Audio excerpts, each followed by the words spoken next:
Film के start में हमें फ्यूचर का टाइम दिखाया गया है जब नेचुरल डिजास्टर्स और सी लेवल्स बढ़ने की वजह से अर्थ तबाह होती जा रही थी और पृथ्वी अब इंसानों के रहने की काबिल भी नहीं रही थी। इसलिए लोग एक बहुत बड़ी पैसेंजर स्पेसशिप के थ्रू मार्स माइग्रेट कर रहे थे जिसका नाम था नायरा।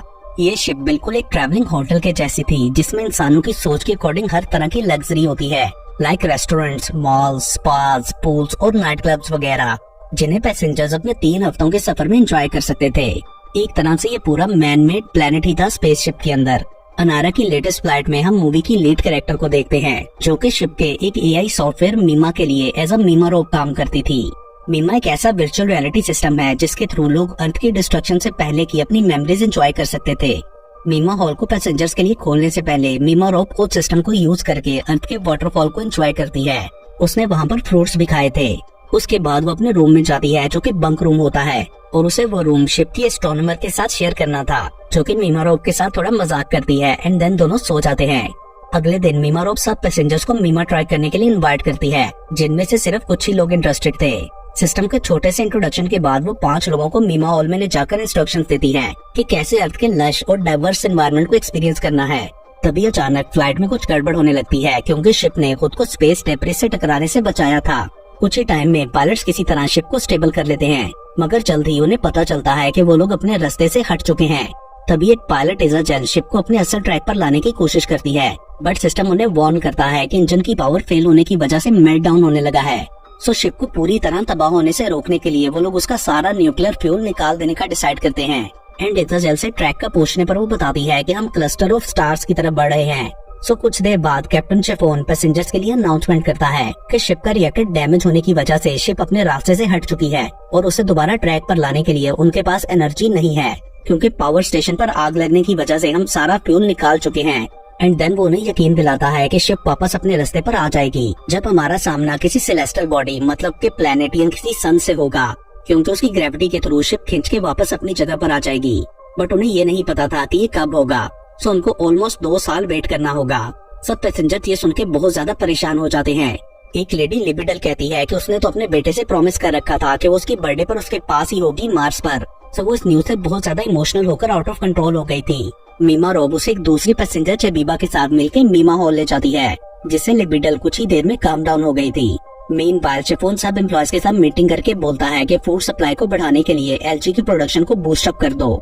उस रात एस्ट्रोनॉमर और मीमा रोब एक दूसरे से इस न्यूज के बारे में बात करती हैं बट दोनों को ज्यादा फर्क नहीं पड़ता था क्योंकि कोई भी मार्स पर उनका वेट नहीं कर रहा था एज वो पूरी दुनिया में अकेली थी। इसी तरह 3 हफ्ते गुजर जाते हैं। सब चीजें नॉर्मल चल रही थी। लोग टाइम गुजारने के लिए खुद को डिफरेंट एक्टिविटीज में बिजी रखते थे। मीमा रोब की जॉब भी काफी बिजी हो गई थी क्योंकि अब ज्यादा लोग मीमा में इंटरेस्ट लेने लगे थे। सो वो अपने इंचार्ज से बोलती है कि उसे एक असिस्टेंट चाहिए इतने लोगों को हैंडल करने के लिए। देन एक रात वो एस्ट्रोनॉमर से पूछती है कि शिप को सेलेस्टियल बॉडी ढूंढने में कितना टाइम लगेगा। तो वो बताती है कि अगली सेलेस्टियल बॉडी देखने तक हम लोग जिंदा नहीं बचेंगे और ये बात पायलट भी जानता है। उसकी बात सुन के मीमा रोब की नींद उड़ जाती है। वो बाहर पानी पीने जाती है तो विंडो से स्पेस में देखकर उसे पैनिक अटैक आ जाता है। तो वो जल्दी से मीमा हॉल जाके सिस्टम को यूज करते हुए अर्थ के एक फॉरेस्ट में वॉक करती है। अगले दिन एक आदमी को भी इसी तरह ये जान के पैनिक अटैक आ जाता है कि शिप वापस असल रास्ते पर कभी नहीं जा सकेगा। सो मीमा रोब उसे भी हॉल में जाने की सलाह देती है और बोलती है कि मार्स की लाइफ भी कुछ इतनी अच्छी नहीं है, हमें शिप पर ही सरवाइव करने की कोशिश करनी होगी।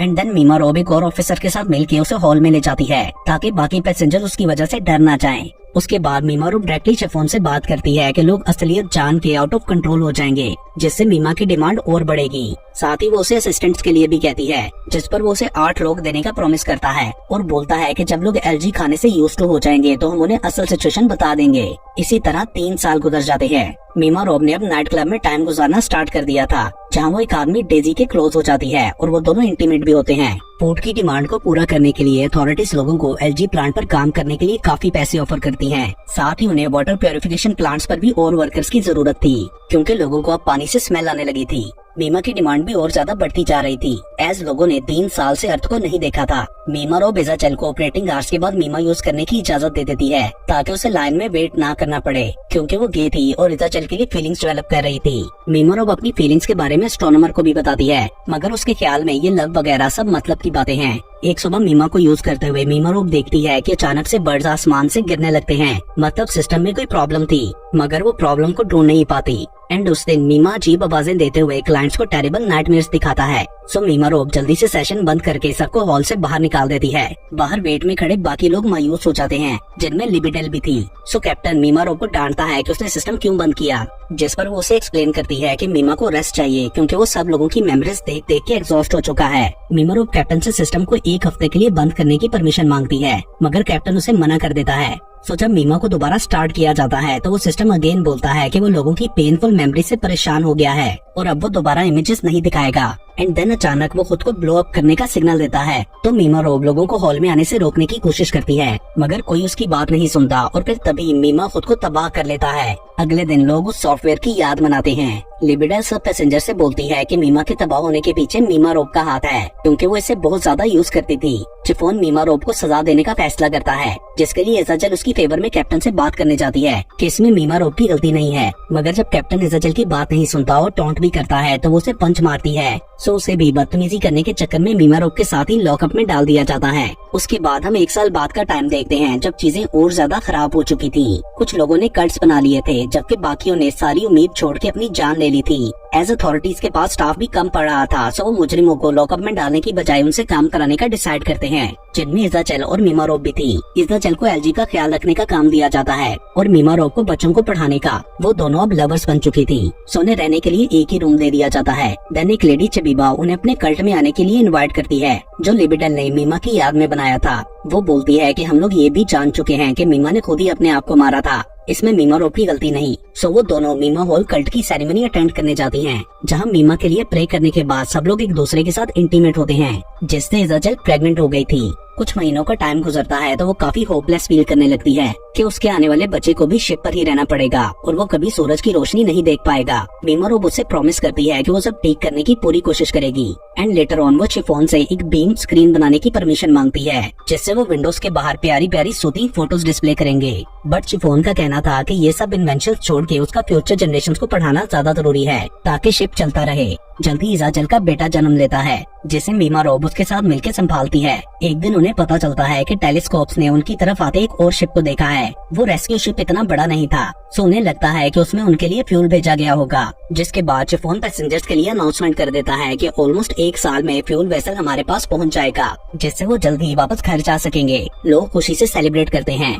देन 1 साल बाद मीमा रोब के स्टूडेंट्स फ्यूल वेसल को हुक करके अपनी शिप में लाने की ट्रेनिंग स्टार्ट करते हैं। वो सब लोग बहुत ज्यादा होपफुल थे कि अब सब ठीक हो जाएगा। उस वेसल के करीब आने पर शिप की आर्टिफिशियल ग्रेविटी बढ़ा दी जाती है, ताकि उस वेसल की स्पीड को स्लो डाउन किया जा सके। एंड देन फाइनली उस वेसल को हुक करके शिप में लाया जाता है। देन साइंटिस्ट की पूरी टीम उस वेसल को इंस्पेक्ट करने के लिए आती है, जो कि उनके लिए एक मिस्ट्री बन चुका था, क्योंकि उन्हें उसे खोलना ही नहीं आता था। एक इंजीनियर बोलता है कि शायद हमारे इंस्पेक्शन के तरीके पुराने हैं, जबकि एक ऑफिसर का कहना था कि शायद इसमें फ्यूल है ही नहीं। हमें लोगों को पहले से उम्मीद नहीं दिलानी चाहिए थी। मगर कैप्टन का कहना था कि इससे लोगों के माइंड्स पर बहुत अच्छा इफेक्ट आया है, सो हमें अभी इस बात को सीक्रेट रखना होगा कि फ्यूल नहीं मिला। साइंटिस्ट को डर था कि वेसल के अंदर कोई रेडियो एक्टिव मटेरियल ना हो, और वो कैप्टन को यकीन दिलाते हैं कि हम प्रॉप को यूज करने का जल्दी कोई सोल्यूशन ढूंढ लेंगे। लेकिन काफी दिन गुजर जाने के बाद भी उन्हें प्रॉप की कुछ समझ नहीं आती। उधर पैसेंजर्स का सब्र अब खत्म होता जा रहा था, वो सब आउट ऑफ कंट्रोल होने लगते हैं। तो ऑफिसर्स उन्हें कंट्रोल में रखने के लिए अपनी स्टन गन्स यूज करते हैं। उसके बाद कैप्टन चिफोन इन्वेस्टिगेशन टीम के पास जाता है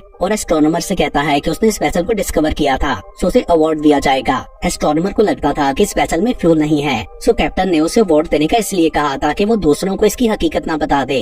एंड साथ ही वो दूसरे साइंटिस्ट से भी बोलता है कि हमें पैसेंजर्स की उम्मीद को बनाए रखना होगा, सो आप में से कोई भी लोगों को फ्यूल के बारे में नहीं बताएगा। मगर एस्ट्रोनॉमर उसकी बात मानना नहीं चाहती थी और जाते हुए बोलती है कि ये शिप उनके लिए एक ताबूत है, जिससे कैप्टन को गुस्सा आ जाता है और वो एक ऑफिसर की स्टन गन लेकर एस्ट्रोनॉमर को शूट करके मार डालता है। उसके फ्यूनरल में मीमा रोब उसकी लिखी गई एक पोएम पढ़ती है। उस पोएम में बताया गया था कि अर्थ पर लाइफ एक सपने जैसी थी और कैसे लोगों ने उसके एनवायरनमेंट को तबाह कर दिया। उसके बाद टेंशन को भुलाने के लिए मीमा रोब और उसकी फ्रेंड्स ड्रग्स लेने लगते हैं। वो लोग क्लब में डांस कर रहे थे कि तभी अचानक फ्लाइट में टर्बुलेंस होने लगती है। सो ऑफिसर्स तुरंत से सबको कैबिन्स में जाके सीट बेल्ट बांधने को कहते हैं। और जब मीमा रोब अपने रूम में जाती है तो इज़ाजेल काफी अजीब बिहेव कर रही थी।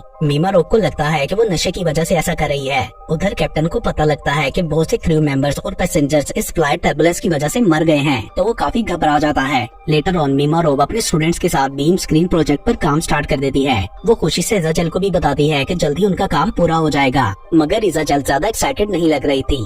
जल्दी वो लोग स्पेसशिप के बाहर वाटरफॉल का इमेज डिस्प्ले कर देते हैं, जिसे पैसेंजर्स देखकर खुश हो गए थे। मगर जब मीमा रोब अपने कैबिन में जाती है तो उसे पता चलता है कि इजाजल ने अपने बच्चे को मारकर अपनी भी जान ले ली थी। वो दुख से चिल्लाने लगती है। लेटर ऑन 5 साल और गुजरने पर बाकी बच्चे सब लोग अनायरा के सफर की 10th एनिवर्सरी सेलिब्रेट करते हैं, जिसमें चिफॉन मीमा रोब को बीम स्क्रीन के लिए ऑनरेरी मेडल देता है, क्योंकि उसके प्रोजेक्टेड इमेजेस ने पैसेंजर्स को अर्थ देखने में हेल्प की थी। मीमा रोब नोटिस करती है कि चिफॉन ने अपनी रिस्ट पर कपड़ा बांधा हुआ था, मतलब उसने भी अपनी जान लेने की कोशिश की थी। और अब तक उनकी वाटर सप्लाई भी पोल्यूटेड हो चुकी थी, क्योंकि कोई भी फिल्ट्रेशन सिस्टम का ध्यान नहीं रख रहा था। उसके बाद हमें 24वां साल दिखाया जाता है, जहां बाकी बचे थोड़े से सर्वाइवर्स मीमा हॉल में बैठ के गॉड से बेग कर रहे थे कि उन्हें रोशनी दिखा दे। एंड 5 मिलियन ईयर्स के बाद अनायरा बिल्कुल खाली और डस्ट से भरी हुई लायरा कंस्टेलेशन तक पहुंचती है। एंड जब वो कंस्टेलेशन के प्लेनेट के ऑर्बिट में एंटर करती है तो हम देखते हैं कि वो बिल्कुल अर्थ जैसा था। और इसके साथ ही ये मूवी यहीं पर खत्म हो जाती है।